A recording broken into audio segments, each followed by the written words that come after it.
అందరికీ నమస్కారం. నా పేరు రమ. వరించిన బంధం 22వ భాగం. రచయిత నీలు గారు. ఫ్రెండ్స్, కథ నచ్చితే లైక్ చేయండి, హైప్ చేయండి, మరికొంతమందికి షేర్ చేయండి. అలాగే స్టోరీ మీకు ఎలా అనిపించిందో కమెంట్ కూడా చేయండి. అలాగే మన న్యూ ఛానల్లో ఈరోజు సెకండ్ పార్ట్, నిన్న పెట్టిన స్టోరీకి సంబంధించిన సెకండ్ పార్ట్ని రిలీజ్ చేశాను. ఎవరైనా చూడని వాళ్ళుంటే ఒకసారి చూడండి. సబ్స్క్రైబ్ చేసుకుని వాళ్ళుంటే సబ్స్క్రైబ్ చేసుకొని ఛానల్కి సపోర్ట్ చేయండి. కథలోకి వెళ్ళిపోదాం. నేను ఎప్పుడు అలా అనలేదు రాజీ. నువ్వు అలాంటి పనులు ఏం చెయ్యకురా. మీ అమ్మ ఎవరిని సెలెక్ట్ చేస్తే వాళ్ళని కోడలుగా చేసుకుందాము అని నేనే చెప్పానని అమాయకంగా చూస్తూ అంటారు అర్జున్ వాళ్ళ నాన్నగారు. కొడుకేమో తండ్రి అమ్మ దగ్గర బిహేవ్ చేస్తున్న తీరుకి ముసిముసిగా నవ్వుకుంటుంటాడు. కానీ వీళ్ళకి విరుద్ధంగా ఆవిడ అర్జున్ దగ్గరికి వచ్చి, ఇంతకీ ఆ అమ్మాయి ఎవరు, నిజంగా నువ్వే సెలెక్ట్ చేసుకున్నావా అని అడుగుతారు. అప్పటి వరకు వాళ్ళు మాట్లాడుకున్న మాటల్ని పట్టించుకోకుండా, ఆ అమ్మాయి నీకు బాగా తెలుసమ్మా అని అంటాడు అర్జున్. ఏంటి, నాకు బాగా తెలుసా? ఎవరు అని ఆలోచిస్తూ అంటాడు. చెప్పేస్తున్నాను వినండి. తన పేరు ప్రణవి అని ఒక్కొక్క పదం నెమ్మదిగా పలుకుతూ అంటాడు అర్జున్, అమ్మ కళ్ళల్లో హావభావాల్ని గమనిస్తూ. ఏంటి, ప్రణవినా అని కళ్ళు రెండు పెద్దవి చేసి ఆశ్చర్యంగా చూస్తూ అడుగుతారు రజనీ గారు. ఆ అమ్మ అని అర్జున్ అనగానే ఆవిడ కళ్ళల్లో ఒక మెరుపు. భార్య కళల్లో సంతోషాన్ని ఆయన కళ నిండా నింపుకుంటున్నారు. అంటే నువ్వు ఇష్టపడుతోంది ప్రణవినా? ఎంత మంచి వార్త చెప్పావు. అసలు పెళ్లి చేసుకుంటాను అనడమే శుభవార్త అయితే ఇది ఇంకా పెద్ద శుభవార్త అని కొడుకు బుగ్గల మీద చేతులు వేసి తడుముతూ అంటారు రజనీ గారు. ఆవిడ కళ్ళల్లో నుంచి ఆనంద బాష్పాలు కారిపోతుంటే వాటిని తుడుచుకోవాలి అని కూడా మర్చిపోయి, అంటే ప్రణవి నీకు ఇష్టం లేదన్నమాట, అందుకే కదా ఇలా ఏడుస్తున్నావని వాళ్ళ అమ్మ బుగ్గల మీద కారిపోతున్న కన్నీటి చుక్కలని తుడుస్తూ అంటాడు అర్జున్. భార్య కళ్ళల్లో సంతోషాన్ని ఆయన తన కళ నిండా నింపుకుంటున్నారు. అంటే నువ్వు ఇష్టపడుతోంది ప్రణవినా? ఎంత మంచి వార్త చెప్పావు. అసలు పెళ్లి చేసుకుంటానడమే శుభవార్త అయితే ఇది ఇంకా పెద్ద శుభవార్త అని కొడుకు బుగ్గల మీద చేతులు వేసి తడుముతూ అంటారు రజనీ గారు. ఆవిడ కళ్ళల్లో నుంచి ఆనంద బాష్పాలు కారిపోతుంటే వాటిని తుడుచుకోవాలని కూడా మర్చిపోయి, అంటే ప్రణవి నీకు ఇష్టం లేదన్నమాట, అందుకే కదా ఏడుస్తున్నావమ్మా. వాళ్ళ అమ్మ బుగ్గల మీద కారిపోతున్న కన్నీటి చుక్కలను తుడుస్తూ అంటాడు అర్జున్. చచా, ప్రణవి అంటే నాకు ఇష్టం లేకపోవడం ఏంటి? ఎందుకో ఏమిటో, ఏ జన్మ బంధమో తనని చూడగానే సొంత మనిషిలా అనిపించింది. బహుశా అత్తాకోడళ్ళు రక్త సంబంధం అయి ఉంటుంది, అందుకే నా మనసు దగ్గరయింది. కానీ నువ్వు పెళ్లికి ఒప్పుకోవట్లేదని కొంచెం నిరాశపడ్డాను. కానీ నీ అంతా నువ్వే వచ్చి తనని పెళ్లి చేసుకుంటాను అని చెప్తుంటే నాకైతే ఆనందంతో మాటలు రావట్లేదు నాన్న అని అంటారు రజనీ గారు. మీకు కూడా ఇష్టమే కాబట్టి అని మీ ఇష్ట ప్రకారంగా ముహూర్తాలు పెట్టించండి అని నవ్వుతూ అంటాడు అర్జున్. సరే సరే అయితే, పంతులు గారు ఫోన్ నెంబర్ నా దగ్గర ఉంది, ఇప్పుడే ఫోన్ చేసి కనుక్కుంటాను ఎప్పుడు మంచి ముహూర్తాలు ఉన్నాయో, మనం వాళ్ళ ఇంటికి ఎప్పుడు వెళ్ళాలో అవన్నీ కూడా అని మీదకి లేస్తూ అంటారు రజనీ గారు. సరిపోయింది, లేడీకి లేచిందే ప్రయాణం అన్నట్లుగా వాడు ఇప్పుడే కదా చెప్పాడు, ఇంతలోనే ఇది తొందర ఎందుకు? నెమ్మదిగా సక్రమంగా అన్ని పనులు జరుగుతాయి ప్రణవి. మన ఇంటి కోడలు అవుతుంది, నీ కోరిక మేరకే, అది తొందరగాని. నువ్వు మాత్రం హడావిడి పడకు, సరేనా? వాడు చెప్పి 10 నిమిషాలు కాలేదు, అప్పుడే నువ్వు పంతుల వరకు వెళ్ళిపోతున్నావు. ముందైతే నీ కోడలతో మాట్లాడవా ఏంటి అని భార్య భుజం చుట్టూ చేయి వేసి అంటారు అర్జున్ వాళ్ళ నాన్నగారు. ఆయన మాటలకి హాయిగా నవ్వుకుంటారు మిగిలిన ఇద్దరు కూడా. ఆ క్షణం ఆ ముగ్గురి మనసు సంతృప్తిగా ఉన్నాయి. వారి పెదవులపై స్వచ్ఛమైన చిరునవ్వు విరబూసింది. మరి ఆ నవ్వులు ఎంతకాలం ఉంటాయో కాలానికే తెలియాలి. ఏంటి, ఏం మాట్లాడట్లేదు? నేను అడిగిన ప్రశ్న వినిపించిందా లేదా నీకు అని కొంచెం గట్టిగా అరుస్తూ అంటుంది సహస్ర ఫోన్లో అవికతో మాట్లాడుతూ. అబ్బా, వినిపించలే తల్లి, ఎందుకంత గట్టిగా అరుస్తున్నావు?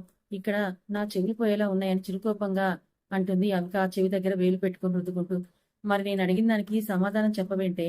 మా అన్నయ్య వచ్చాడు కదా, ఎలా చూసుకుంటున్నాడు, నీతో బానే ఉంటున్నాడా లేదా అని అడుగుతున్నానా? సమాధానం చెప్పవేంటి నువ్వు అని మళ్ళీ రెట్టించి అడుగుతుంది. ఏం చెప్పాలి, అతను బాగానే చూసుకుంటున్నాడు, ఇన్ఫాక్ట్ చాలా బాగా చూసుకుంటున్నాడు. కానీ ఆ విషయం తన ఫ్రెండ్తో చెప్పడానికే మొహమాటం అడ్డొస్తుంది అవికకి. ఎందుకో మరి అతని కేరింగ్ ఆమెకి స్పష్టంగా తెలుస్తున్నా ఆ కేరింగ్ ని ఆమె ఇష్టపడలేకపోతుంది. బహుశా తన మనసులో కరణ్ ఉన్నాడు కాబట్టి ఆ కేరింగ్ ఆమెకు చిరాగ్గా కనిపిస్తుంది. ఈ విషయాలేవీ తెలియని సహస్ర వాళ్ళ అన్నయ్య అవికను ఎలా చూసుకుంటున్నాడో, ఇది ఎలా రియాక్ట్ అవుతుందో అని ఆలోచిస్తూ టెన్షన్ పడిపోతూ ఉంటుంది. తను చెప్పే వరకు సహస్ర టెన్షన్ పడుతూ ఉంటుందని అవిక కూడా అర్థమయ్యే, లేదు బాగానే చూసుకుంటున్నారు, నైట్ ఫుడ్ కూడా అతనే తీసుకుని వచ్చి ఇచ్చారు అని అంటుంది పొడి పొడిగా సమాధానమిస్తూ. అవునా, మా అన్నయ్య ఎవరినైనా చాలా బాగా కేరింగ్ గా చూసుకుంటాడు, కానీ నేనే నీ విషయంలో ఎలా ఉంటున్నాడా అది కూడా నీకు తొందరగా కోపం వచ్చేస్తుంది కదా మహారాణి గారికి. అందుకే కొంచెం టెన్షన్‌గా ఉంది అంతే అని నవ్వుతూ అంటుంది సహస్ర. అయ్య బాబోయ్! ఏం మాట్లాడుకుంటారు మీరు? ఇప్పటికే అరగంట అయింది. మళ్ళీ హాస్పిటల్‌కి లేట్ అవుతుంది గదా! త్వరగా రండి అవి గారు అని అంటూ అక్కడికొస్తాడు. అప్పటికే బయట వెయిట్ చేస్తున్న అక్షయ్. వాడంతే అలా వాగుడుకాయ మాట్లాడుతూనే ఉంటాడు కానీ చాలా మంచివాడు వాడు. నీకు నచ్చకపోతే సైలెంట్‌గా ఉండిపో కానీ తిరిగి హార్ష్‌గా అనకు అని అవికత చెప్పి ఫోన్ కట్ చేస్తుంది సహస్ర. నువ్వు ఎంత వాడికి దూరంగా ఉన్నా వాడు నీకు దగ్గరవుతూనే ఉంటాడు. ఈ విషయం నాకు బాగా తెలుసు. అది ఎందుకో కూడా తెలుసులే. కానీ ఇప్పుడే నీకు తెలియకూడదు. ఇలా అయితే ఇంకేమైనా ఉందా బాబోయ్! అని అనుకుని తేలిగ్గా ఊపిరి పీల్చుకొని వాళ్ళ అమ్మ పిలుస్తూ ఉండడంతో ఫోన్ అక్కడ పెట్టేసి వెళ్ళిపోతుంది సహస్ర. ఏంటే ఫోన్ సైలెంట్‌లో పెట్టలేదు? బాస్ గాని చూశాడంటే తిట్లదండకంలో ముంచేస్తాడు మళ్ళీ అని అంటుంది ప్రణవి కొలీగ్ టేబుల్ మీద ఉన్న ఫోన్ రింగ్ అవుతూ ఉండడంతో. ఇందాకేదో అలా వస్తూ వస్తూ మర్చిపోయానని అంటూ కంగారుగా బాస్ క్యాబిన్ వైపు చూస్తూ ఫోన్ సైలెంట్‌లో పెట్టేస్తుంది. కానీ 2, 3 సార్లు రింగ్ అవుతుండేసరికి ఈ డాక్టర్ బాబుకి ఏం గుర్తొచ్చిందో ఏంటో అని అనుకుంటూ బాస్ వచ్చేస్తారు తిడతారు ఎత్తకూడదని అనుకుంటున్నా మనసు మాత్రం ఫోన్ వైపే లాగేస్తూ ఉండడంతో పర్లేదులే అని నాలుక బయట పెట్టి అనుకుని ఫోన్ లిఫ్ట్ చేసి హలో అని అంటుంది నెమ్మదిగా. మేడం వాయిస్ ఏంటంత స్లోగా ఉంది ఉదయం టిఫిన్ చేయలేదా అని అడుగుతాడు అర్జున్ ప్రేమ నిండిన గొంతుతో. ఆ ఆఫీస్లో ఉన్నాను సార్. ఆఫీస్లో ఉన్నప్పుడు ఇలా కాకపోతే రైస్ వస్తుందా ఏంటి అని చిరుకోపంగా అంటుంది ప్రణవి. ఓహో ఆఫీస్లో ఉంటే మీ బాస్ తిడతాడని భయమా? సర్లే ఎవరికి భయపడకపోయినా కనీసం బాస్కైనా భయపడుతున్నావు సంతోషం అని ఆమె రౌడీయిజం తెలిసిన అర్జున్ వెక్కిరిస్తూ అంటాడు. బాస్ వచ్చేసారి అన్న మాట వినిపించి చేతిలో ఫోన్ కిందకి జారబెట్టేసి వెనక్కి తిరిగి చూస్తుంది ప్రణవి కంగారుగా. హలో హలో మా బాస్కి నేనేం భయపడను. కేవలం సాలరీ ఇస్తున్నారు కాబట్టే ఈ టైంలో వర్క్ చేయాలనేది అతని ఫిలాసఫీ. అది కూడా నిజమే కాబట్టి మేము కొంచెం తగ్గుతాము. అంత మాత్రమే. నేను భయపడినట్టు ఏమీ కాదని తన ఆరోగ్యన్స్ చూపిస్తూ అంటుంది ప్రణవి. అప్పుడే ఏ బాస్ వచ్చేసారే అన్న మాట వినిపించి చేతిలో ఫోన్ కిందకు వదిలేసి కంగారుగా వెనక్కి తిరిగి చూస్తుంది. కానీ ఎవరూ లేకపోవడంతో అటు ఇటు చూసి తన కొలీగ్ వైపు చూసేసరికి నోటికి చెయ్యి అడ్డు పెట్టుకొని నవ్వుతూ ఉంటుంది. అప్పుడు గాని అర్థం అవ్వలేదు ప్రణవికి. బాస్ రాలేదన్న విషయం. వెంటనే డెస్క్ మీద ఉన్న పేపర్ వెయిట్ ని తన మీదకి విసిరి కింద పడిన ఫోన్ ని తీస్తుంది. వస్తే ఏంటి నువ్వు నీ కోపం పేపర్ వెయిట్ కరెక్ట్ గా తగిలితే ఎంత గట్టిగా తగులుతుంది. నేను క్యాచ్ పట్టాను కాబట్టి సరిపోయింది. లేకపోతేనా నా పరిస్థితి ఏంటని చిరుకోపంగా అరుస్తూ అంటుంది ఆ అమ్మాయి.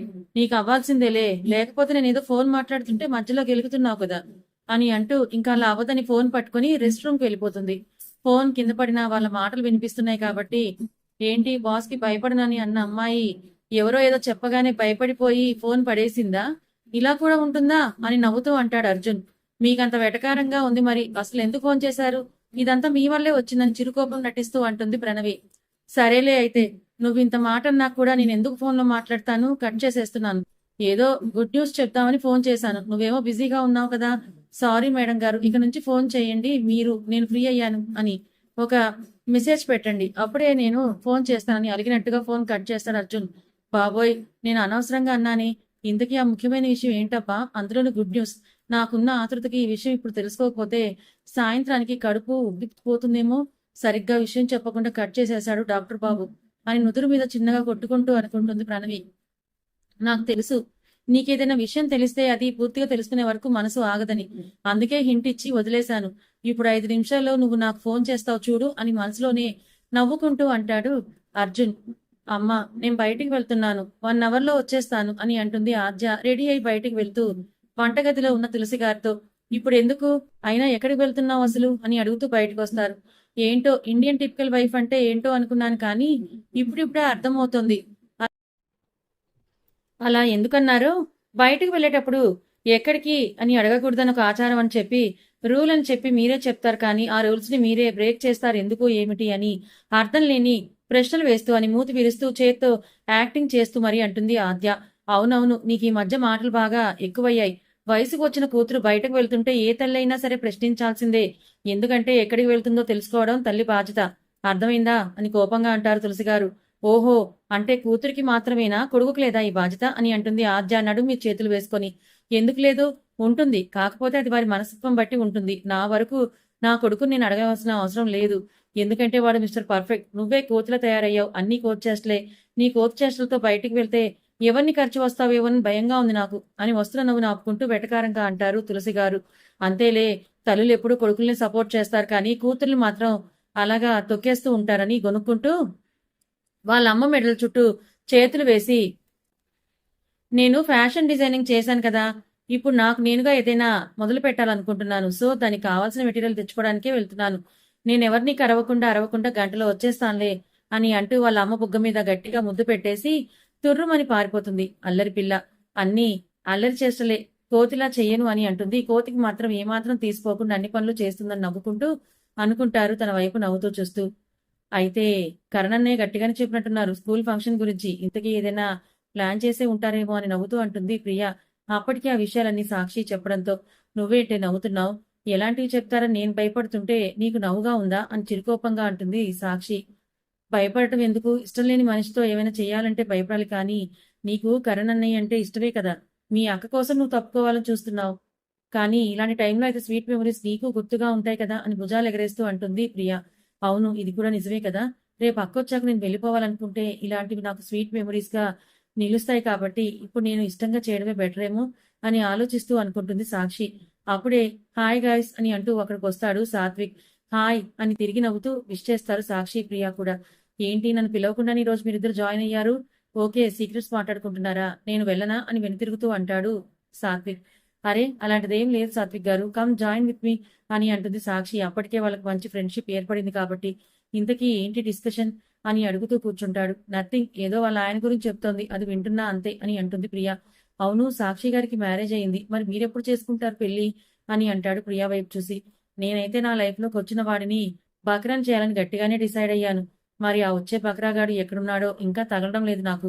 సెర్చింగ్ లో ఉన్నారు అమ్మ వాళ్ళు అని అంటుంది ప్రియ. బకరానా? చూసుకోండి, 2 రోజులకే పారిపోతాడు. మీరు మరీ బకరాని చేసేస్తే. అయినా నువ్వలా అంటావు కానీ చాలా మంచిదానివేలే, బాగా చూసుకుంటావని తన మాటలకి నవ్వుతూ అంటాడు సాత్విక్. అబ్బో, మంచి అభిప్రాయం పెట్టుకున్నారు మా మీద. ఈ కొద్ది రోజుల్లోనే ఎలా తెలిసింది మీకు అని అడుగుతుంది ప్రియా కళ్ళెగరేస్తూ. కొద్ది రోజులు ఎక్కడైంది? ఆల్రెడీ 3 మంత్స్ దాటింది. ఈ 3 మంత్స్ లో మన పరిచయం కేవలం పలకరింపుల నుంచి మాటల వరకు వచ్చింది. అలాంటప్పుడు తెలియదా ఏంటి అని అంటాడు సాత్విక్. ఓకే, ఇంతకీ మీది లవ్ మ్యారేజా అరేంజ్ మ్యారేజా అని అడుగుతాడు సాక్షి వైపు చూస్తూ. దానిది ఆ రెండూ కాదు, అడ్వెంచరస్ మ్యారేజ్ అని నవ్వుతూ అంటుంది ప్రియా. ఏంటి? అడ్వెంచరస్ మ్యారేజా? అంటే లవ్ చేసి పారిపోయి రిస్క్ చేసి పెళ్లి చేసుకున్నారా అని సాక్షి వైపే క్వశ్చన్ మార్క్ వేస్తూ చూస్తూ అడుగుతాడు సాత్విక్. అయ్యో అలాంటిదేం లేదండి, అదేదో అలాగే వాగుతుంది, ఎప్పుడు ఏదో ఒకటి అంటూనే ఉంటుందని ప్రియా నెత్తి మీద ఒక మొట్టికాయ వేస్తూ అంటుంది సాక్షి. ఇట్స్ ఓకే, అది మీ పర్సనల్ కదా, చెప్పాలనుకుంటే చెప్పండి, లేదంటే లేదు, నో ప్రాబ్లం అని అంటాడు సాత్విక్. తనకి చెప్పడం ఇష్టం లేదో తెలియదని. నో అలాంటిదేం లేదని మొహమాటంగా అంటుంది సాక్షి. సాక్షి, సాత్విక్ సార్ మన ఫ్రెండే కదా, చెప్తే తప్పేంటే? అయినా ఈ విషయం అందరికీ తెలిసిందేలే, ఇంకా మళ్ళీ నువ్వు దాచేదేమీ లేదు. కాకపోతే ఇప్పుడు స్టార్ట్ చేస్తే చాలా టైం పట్టేస్తుంది. మీరు రెడీ అయినా ఓపికగా వినడానికి అని అంటుంది ప్రియా సరదాగా నవ్వుతూ. యా ష్యూర్, అడ్వెంచర్ అని చెప్పి మీరు ట్విస్ట్ పెట్టారు, తెలుసుకోవాలని నాకు క్యూరియాసిటీగా ఉంది, త్వరగా చెప్పండి అని క్యూరియాసిటీగా ప్రియా వైపు చూస్తూ అంటాడు సాత్విక్. ఏం లేదు, మా సాక్షి పెళ్లి అనుకోకుండా జరిగిపోయింది, అంటే తనకు తెలియకుండా తన పెళ్లి జరిగిపోయిందన్నమాట అని అంటుంది ప్రియా. తనకే తెలియకుండా జరిగిందా? అంటే ఎవరైనా కిడ్నాప్ చేసి పెళ్లి చేసుకున్నారా, లేదా ముసుగు వేసి పెళ్లి చేసుకున్నారా అన్న సాత్విక్ మాటలకు ప్రియా గట్టిగా నవ్వేస్తే ముసిముసిగా నవ్వుకుంటూ చిరుకోపంగా చూస్తుంది సాక్షి. మీరు చెప్పిన దానికి నేను చెప్పాను, ఇందులో అంత నవ్వడానికి ఏముంది? తనకే తెలియకుండా అంటే అలానే కదా అవుతాయని నవ్వుతూ అంటాడు సాత్విక్. వాళ్ళిద్దరు జోకులకి తల పట్టుకుంది సాక్షి. సరే సరే, టైం అయిపోతుంది, తొందరగా మ్యాటర్ చెప్పేయండి అని సాత్విక్ అడగగానే క్లుప్తంగా కరణ్ సాక్షి వాళ్ళ అక్క లవ్ చేసుకున్న విషయం, అనుకోకుండా వెళ్ళిపోయిన విషయం, సాక్షి ఎలా పెళ్లి ఒప్పుకుంది, అసలు ఎందుకు వీళ్ళిద్దరు పెళ్లి చేశారు, మొత్తం కూడా ఫుల్ మూవీని షార్ట్ ఫిల్మ్ తీసినట్టు కొంచెం అటు ఇటుగా షార్ట్ కట్ చేసి చెప్పేస్తుంది ప్రియ. ఏంటి ఇంత జరిగిందా? అసలు మీ సిస్టర్ ఎందుకు వెళ్ళిపోయారు అని అడుగుతాడు 5 నిమిషాలకి షాక్ లో నుంచి తేరుకొని కరణ్. ఇది మరీ బాగుంది. సీతారాముల స్టోరీ మొత్తం చెప్పిన తర్వాత రాముడికి సీత ఏమైందని అడిగారంట. మీలాంటి వాళ్ళే ఒకరే. ఇప్పుడు అలా ఉంది. ఎందుకు వెళ్ళిందో తెలియదు కాబట్టే కదా సాక్షినిచ్చి పెళ్లి చేసేశారు. మళ్ళీ మీరు ఇలా అడుగుతున్నారేంటి? అంటే మీకు పూర్తిగా అర్థం కాలేదా అని అనుమానంగా చూస్తూ అడుగుతుంది ప్రియ. అవును కదా, పోనీలే. ఎలా అయితే మీ ఇద్దరికి పెళ్లి జరిగిందంటే బహుశా మీది ఎప్పుడో ముడిపడిన బంధమేమో. అందుకే మధ్యలో వచ్చిన మీ సిస్టర్ని మధ్యలోనే వెళ్ళిపోయేలా చేశారేమో ఆ దేవుడు. సాక్షి గారు, నాకు తెలిసినంతలో నేను చెప్తున్నాను. పెళ్లిళ్ళు స్వర్గంలో నిర్ణయించబడతాయని అంటారు కదా పెద్దలు. అది నిజమో కాదో మనకు తెలియదు కానీ మన చేతుల్లోనే ఉంటుందని నా అభిప్రాయం. ఇప్పుడు మీరు కరెక్ట్ వేలో ఆలోచించి నా భర్త అని మీరు హక్కుగా భావిస్తే మీ పెళ్లి నిలబడుతుంది, మీ బంధం శాశ్వతమవుతుంది. లేదా నా అక్క స్థానంలో నేను వెళ్ళాను అని మీరు గిల్టీగా లేదా ఇంకేదో ఫీల్ అయ్యి ఈ బంధాన్ని వదులుకోవాలని చూస్తే 3 రోజులు ముచ్చటగానే మిగిలిపోతుంది. నాకు తెలిసినంత వరకు ఏదైనా మన నిర్ణయంలోనే ఉంటుంది కాబట్టి మీరు బాగా ఆలోచించి కరెక్ట్ డెసిషన్ తీసుకోండి. వాళ్ళ గురించి, వీళ్ళ గురించి కాదు. బట్ మీ గురించి మీరు ఆలోచించుకోండని ఒక హింట్ ఇచ్చి అక్కడి నుంచి వెళ్ళిపోతాడు సాత్విక్. కథ ఇంకా ఉంది.